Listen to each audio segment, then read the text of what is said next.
Welcome to the deep dive. We try to cut through the noise here. Today, something really ambitious.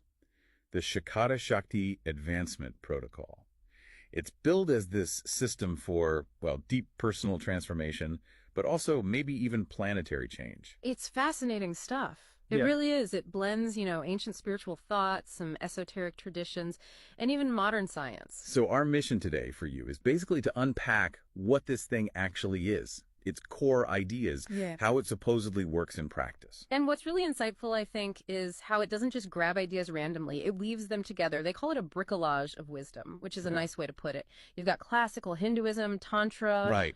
ancient Mesopotamian stuff like Sumerian maths. A50. Yeah. Exactly. And then sacred geometry, perennial traditions, and even modern nutritional neuroscience, tropics and things. So it's not just a grab bag, it's trying to build something unified. That's the idea, a kind of spirituality without borders. It's searching for a common truth, you could say. It operates on what they term an integrative epistemology. Okay, what does that mean in practice? It basically means treating ancient religion, esoteric traditions, and modern science as equally valid ways of knowing, and like they're all potentially pointing towards the same underlying reality. That's a big idea.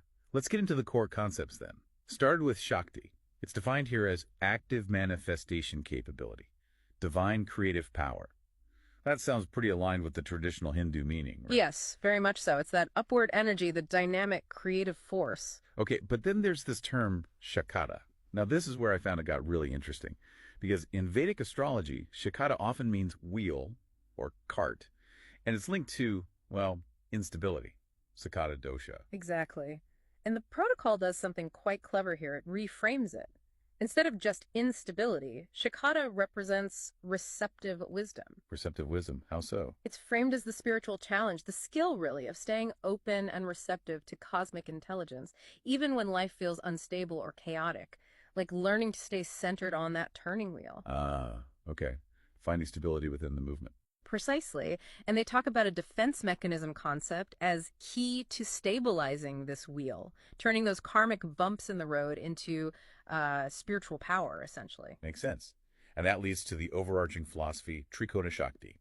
Trikona means triangle. Yes, Sanskrit for triangle. Symbolically, it's about union. The upward triangle is often Shiva, the masculine principle, and the downward is Shakti, the feminine. And together they form... The Shatkona, the six-pointed star. It represents that cosmic creative dance, balance, especially significant in the heart chakra, they say, integration. So this philosophy then informs a kind of architecture of consciousness. How does that work? Yeah, it suggests consciousness has a geometric nature. The tetrahedron, that four-sided pyramid shape, is seen as a fundamental building block. Why the tetrahedron? Stability, action. It represents a consciousness that's both grounded and capable of directed action. And what about this Anu channel for analytical precision? Yeah. Anu sounds familiar. It's got a couple of layers. It connects to Anu, the Mesopotamian sky god, ruler of cosmic order.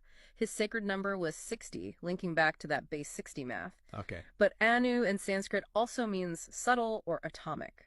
So it's about both perceiving the grand cosmic order and discerning the finest details, analysis and intuition working together. Wow, that's dense. Okay, so how does someone actually practice this, the daily routine?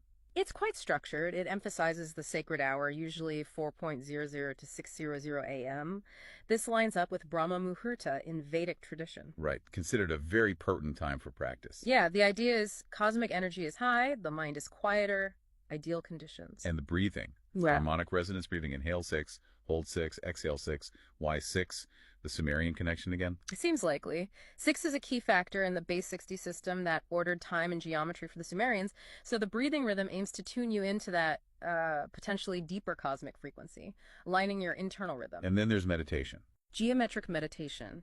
Specifically, visualizing a golden Sri Yantra in the heart. That's a very powerful symbol from Tantra, representing the cosmos, divine union, meant to activate that integrated power. And nutrition plays a role too. You mentioned neuroscience. Yes, recommendations like wild blueberries, walnuts, turmeric, cacao. Brain foods. Exactly, nootropics. Yeah. And adaptogens like lion's mane and reishi mushrooms.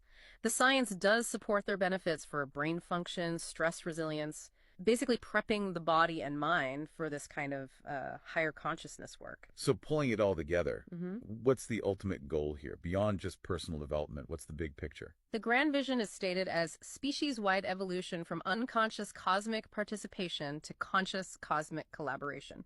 It's quite a statement. Conscious cosmic collaboration. Okay, how does that connect outwards? It clearly echoes ideas like the Gaia hypothesis, Earth as a living system, and Teilhard de Chardin's noosphere. The planetary thinking layer. Right. The protocol essentially positions itself as a noonospheric technology, a structured method to actually accelerate the emergence of that unified planetary consciousness. Practitioners are seen as, well, as bridges between cosmic intelligence and collective human awareness. So the Shikara Shakti Advancement Protocol. Hmm. It's like a blueprint for maybe the integral human.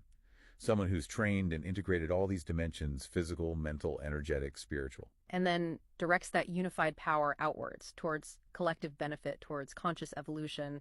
That seems to be the core aim. It certainly offers a very structured, disciplined path, quite inspiring in a way. It really pushes you to think about humanity consciously participating in its own evolution, something for you to explore, perhaps. Mm. What possibilities does this whole idea provoke in your own understanding of consciousness and our connection to, well, everything else?